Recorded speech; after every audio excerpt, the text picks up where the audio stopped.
Good evening, good afternoon. Wherever you find yourself in this weird, wild, wacky world of ours, and welcome to the exciting installment of Requiem for London.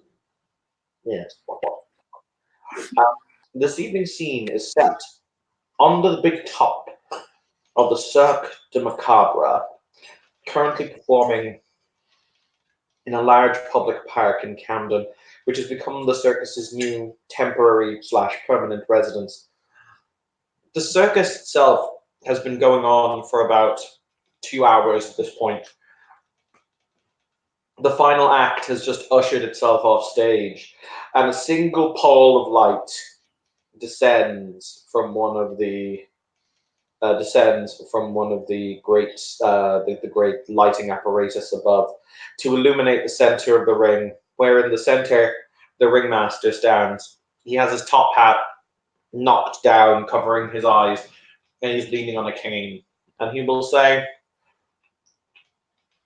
"Again, you must remember, ladies and gentlemen, that ultimately the only thing that is impossible is what we believe to be impossible. The only thing that lies beyond our reach is what we cannot imagine grasping.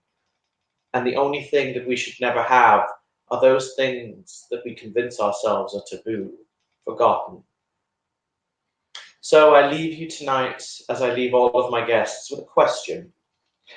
What is it that truly stirs the heart of man? Is it wonderment? Is it desire? Is it fear? Is it greed? Is it all of the above?" And now I just need to make a little roll. A little dice. On a side note, if this fails, it will be fucking hilarious.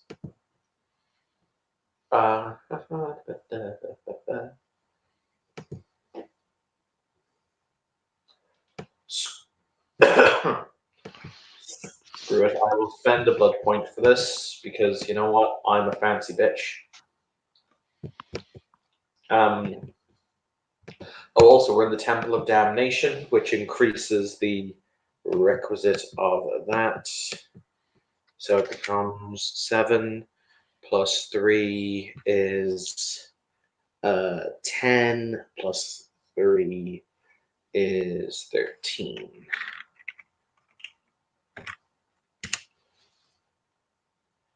So it's 1, 2, 3, 4, 5. I don't even need to reroll the success. Now then, at the beginning of the show, you were all given an envelope. If you would please open your envelopes now. As people open their envelopes, they will see inside of the envelopes a single tarot card done in a very artistically rendered style. But on the bottom of the tarot card, it will have everyone's name, everyone's date of birth, everyone's star sign, and the answer to the question of which one that individual would choose. If they would choose wealth, love, desire, greed, money, etc. They will have their innermost desire simply written on the back of the card, at which point the light will die, and the ringmaster will take his final bow. The illusion completed. The evening's entertainment completed. The crowd will proceed to file from the buildings as the ringmaster walks backstage. He takes a cigarette from a silver case, places it to his lips, and lights it with a flick of another silver Zippo lighter. And we shall begin our scene proper. I'll make sure afterwards to find the doctor. I probably would have met you before the show started and brought you to a seat, and then probably been out. Okay, my bad. You get to see her. I'll tell you to come. You get to see her in sparkly leotard because if she's performing tonight, sparkly leotards for all. I am not. I'm not performing. I work backstage. Okay. So she's likely dressed in all black. I'd be wearing probably a tailored polo and dress pants. I don't know. Tailored polo. Yeah, everything he has is just made by this person. So he's like, yeah, okay. He does t-shirts and jeans too. They're tailored and dry cleaned. Ugh, He's I hate terrible. it. He's No, you know what? I feel like that needs another. Sorry, continue. Oh, that was quite a show, Doctor. Yeah, he does a good job. Quite the performer. You can come backstage if you like. Oh, indeed. I don't know how you are around the animals. I love them. Oh, good. The gangrel in me loves them. That's useful. Yeah. Just to clarify, because there are rules for this, I assume both of you have at least one dot of animalism. Yes. Yes. Okay, continue.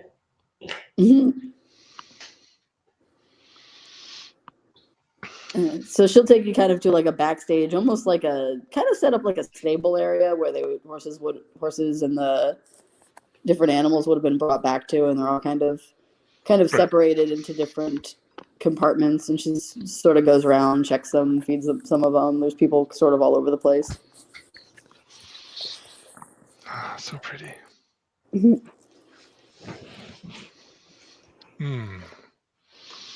So you get to spend all your time around animals. That's amazing. Most of it, anyway. Do you have anything to do with the local zoo or no? I do actually. Yes, a friend of mine from college works there, so I use the facilities frequently to help out sometimes when they need it. Yeah, I was looking into investing there to give them some extra funding. I'm sure they would appreciate it. Yeah, I can put you in contact with some people from there. I don't know if you've attempted to contact them at any I have point yet. not. I wanted to run it by you first because I didn't want to, again, bother anybody that may have any sort of fingers and pies of the zoo and them thinking the wrong thing. Well, as long as you don't have any ulterior motives. Nope, I really do. Or if I do, I just tell them to your face. So I guess they're not really ulterior motives. They're just motives. Just motives. Mm. I could put you in contact with some people. Okay. But I suppose we should go find Joshua.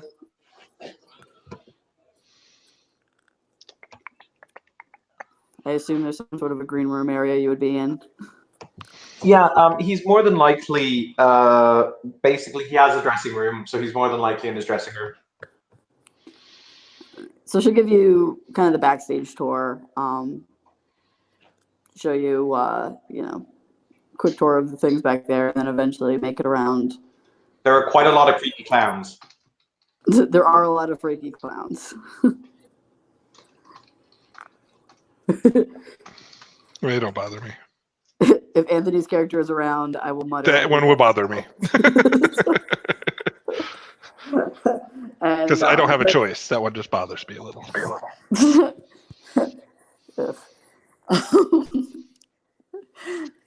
So eventually she'll knock on your door. The door is actually open. Joshua's inside. He's basically, he has a kind of a, it's rather interesting. He's got a large mirror that's set up, one of those panel mirrors. So it's got one mirror in the front and then one to either side. So you can kind of get a three-dimensional view of yourself. And he is sitting, he's sitting in a chair in front of it as he's taking off makeup basically on his face.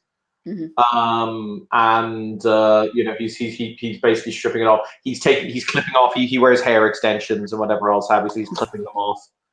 As you enter, the eyes kind of flick ever so slightly to the side, and he stands up from where he's sitting, and he inclines his head. And he says,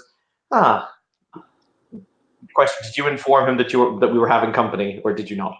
I would have, yeah. Okay. Surprise! Joshua is as pale as he is shown. He is kind of like that weird, kind of deathly pale. You assume that it was because when he was embraced, he mightn't have been in the best of physical health, and that can sometimes reflect in your embraced state, if that makes sense. But he smiles nonetheless, and he says, "Oh, you must be. Don't tell me, Mr. Mantis. Yes. Correct. And I'll hold out my hand with a big smile and to shake his, and you can call me Victor, though. A pleasure to meet you. He'll take the handshake. He's a vampire. Shock. I know. It's a pleasure to meet you. That was quite a show you put on. I do my best. Oh, let me think. May I offer you a drink, Mr. Mantis? No, I'm actually good. I appreciate it, though. Do you want anything, Izzy? Nah, I'm alright. He walks to a small cabinet and he pops it open and I'm trying to think because I've come to the realization that this guy drinks the weirdest shit. He is going to drink a coconut rum spritzer with crushed mint. There we go. Actually, that doesn't sound bad. It's basically mojito with coconut rum. That actually just sounds pretty good. Okay. No, I've decided that he can never drink ordinary drinks. He drinks like really odd concoctions of drinks. It's better than a Kahlua drink you had before. Gross. I can't even remember what I said there. It was like it was things that should never be together. But he throws himself back into the chair he was sitting in. He denotes that there are other very kind of comfortable looking, if slightly worn, armchairs around the room. Like there are costumes thrown here and there. So like it's clearly a very well used dressing room, if that makes sense. Mm-hmm. So, is there something I can help you with, Mr. Mantis? No, I just heard a lot about you, and I wanted to come meet you and honestly see if there's anything I can do to help you. Maybe help the circus, help you in any endeavors you have. I hope that when you say that you've heard about me, nothing but good things, I hope. Nothing but good things. Oh, good. I believe I've been told, yeah, most was from the doctor, but even from the others I've met, people seem to think that we would get along. Izzy, I have a quandary for you. Yep. Oh, close the door, please. We'll close it. He sips his drink before he puts it down on a small little table next to the chair, and he says, "So I was called to a meeting with the Archon the other evening. Have they made you aware of this new and interesting drug that's been going around the market?" No. Apparently, they think that they're making some kind of new narcotic that has kindred blood in it. Ugh. I heard about that from that Julian individual. Yes, however, they gave the contracts to finding out more about it to that Julian individual. I wanted them to give it to Izzy. They didn't, and a mistake was made. It's obnoxious. He shrugs. I'm going to have Farthingdale retrieve what should have been given to you. And well, I mean, we've got to go investigate that stuff happening down the sewers, don't we? Indeed. Yeah, I was going to look into that, but didn't know which Archon I had to talk to do so. It depends. Do you want senseless brutal murder or the chance of saving innocent lives? I'm doing it because innocent people are being killed, and I would like to stop that. That wasn't what I asked. The individuals in question in the sewer are unfortunately themselves. I will not use the word innocent, but they are. He kind of looks at this and kind of contemplates his next word. Not guilty, or not as guilty. They're confused, most likely, and abandoned. And it's not necessarily their fault that they got there in the first place. I'd like to figure out whose fault it is. Well, yeah, that would be the investigation. It wouldn't be their fault. It would be the person who did whatever they did to them's fault. Yeah, your friend Julius wanted to either capture them like animals or kill them. I need to point out rapidly, not my friend. Still wanted to either capture them like animals or kill them. And as somebody who keeps animals, I assure you, you do not want to try and corral someone like a bear or a tiger. It will end sadly for you. Right. You don't really want to corral a bear or a tiger, honestly. Hmm. No, I was more just wanting to get to the bottom of it and see what's going on. Yeah, I'm curious feasibly, I anticipate there to be more than 3, less than 10 of them. But I'm curious who made them or why were they created. They're not fully kindred. But more than ghouls, I guess the term is revenants. I don't know that term. It's like a bastardization of the blood. Hmm. But yes, the Lucia Sanctum have a safe house that the city recognizes for those who have been wronged and require political asylum. It's my intention to try and convince these poor wayward souls to go there for their protection. Makes sense. I'm not a butcher, and I'm not interested in depriving people of their basic liberties, but they need to be educated, not exterminated. And if we just kill them, we have no idea where they came from, and most likely whatever caused this to happen is going to keep happening. Correct. With a sample of their blood, I should be able to ascertain who fathered them. Well, I'd happily be able to help with that if you'd like. My, such a fancy suit, and he's opting to go down into the sewers. I dress down sometimes.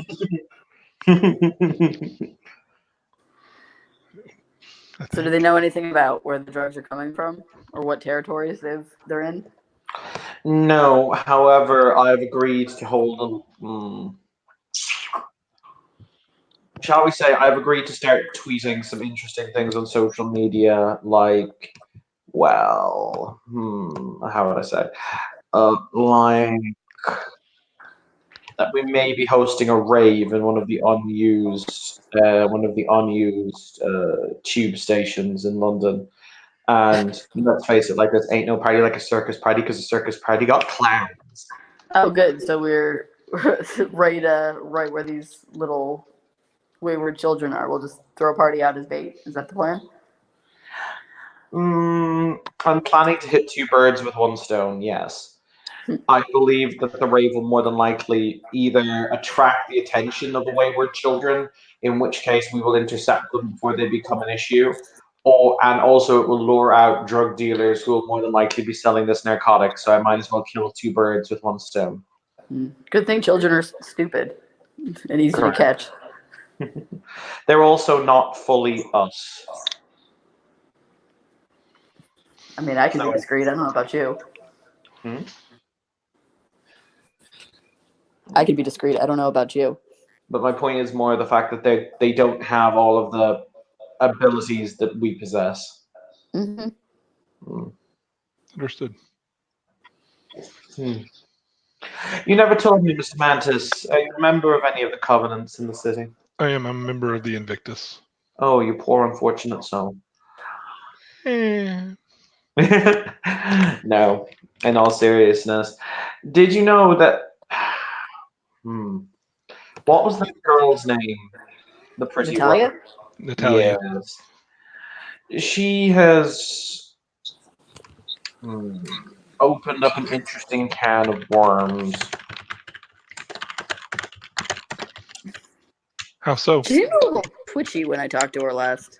Yeah, she's. I had seen her later that night, and she had calmed down a bit, but still pretty on edge. On edge about what? I don't know. She hasn't gone into detail with me because we're always surrounded by people, and she always seems to want to talk in private. We've never had that situation yet. I mean, she's a maquette. What do you want? Secrets are in their blood. Right. Too much work. Her sire apparently is of interest, but I don't know who he is. I suspect that her sire, the name that was given, is a pseudonym, and that her sire is actually much more important than I'm given credit for. If I had to take a stab at it, I'd say she's the get of either the prince or possibly the sheriff. Fancy. He seemed interested in you. Who? The sire? Possibly. Yeah. Meh. He shrugs. We'll see. Ultimately, it could also just have been the Harpy playing Harpy's games. But unfortunately, I don't believe that.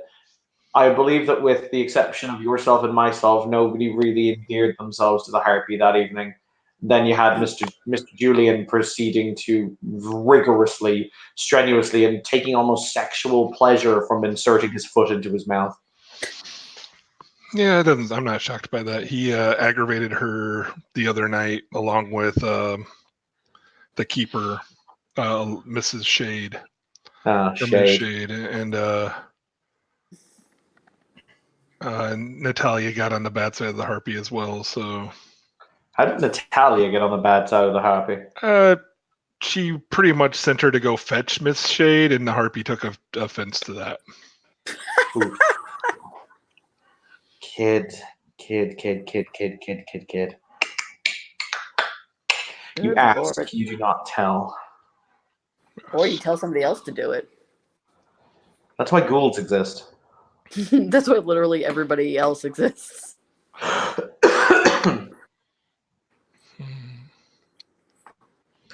But yeah, ultimately, I don't wish to bring either this Natalia creature or this Julian chap on my mission in order to help extricate these children, mostly because I don't think I can trust them as far as I can throw them. Not to mention, I don't know how built they are for this. Hmm. I I have made think you certain. and I were built for sewers, even if you're not dressed for it. I have made certain preparations, shall we say, that will enable us to convince them. He stands up and he walks to a small cabinet and he opens it, and inside you see it's rather odd. You see a rather eerily perfect bright red apple sitting in there that he picks up and he picks up and he holds in his hand. He says, "I think that this will be just the revelation that we need." Snow White? I mean, you ever heard the story of Adam and Eve? No. Yes, of course I've heard the story of Adam and Eve. Yeah, more like that than Snow White. I'm going to believe Snow White. Okay, whatever you do. Does that make you dopey or happy? Because I was going to. you know when this shit show I'm Doc, right? So what was that? Despite the fact you're the actual doctor. Oh yeah, that is one, isn't it? Everyone always forgets that one. What, that you're a doctor? No, that there was a doctor. Yeah. Everyone always forgets doctor. Anyway. All right. But yeah, I'll happily help you. I give him one of my cards. And think about anything you need for the circus. I'm more than willing to donate and invest. He owns a hotel. Oh, I do. I got that all okayed. You own a hotel? I do. Here's an idea then. Why don't we pool? If we can use your hotel as space, let me do a fundraiser there. Yeah, that'll be fine. Cool. We can arrange something suitable, and money can go to a decent charity. Okay. Awesome. That'd be perfectly fine. Unfortunately, I don't have. He looks at his watch. I don't have much time tonight. I just wanted to make sure I met you. Made sure you knew that I was willing to help and give you my card. So, alas, I do have to be going. Absolutely fine. I will talk to you later, sir. Thank you very much. It was a pleasure to meet you both. Good to see you again. See you again and meet you. Uh-huh. Sure, I'll see you again. I'm around. Thanks. And he will make his way out without causing any troubles. Joshua walks up behind Izzy and kind of wraps one arm around her midsection. Good job tonight. Things are moving much quicker than I was anticipating in the city, and I don't think it will be long before there is blood in the streets. Well, if things move fast, then they're over quicker. Just gotta ride it out. I'm assuming you have a plan. I always have a plan.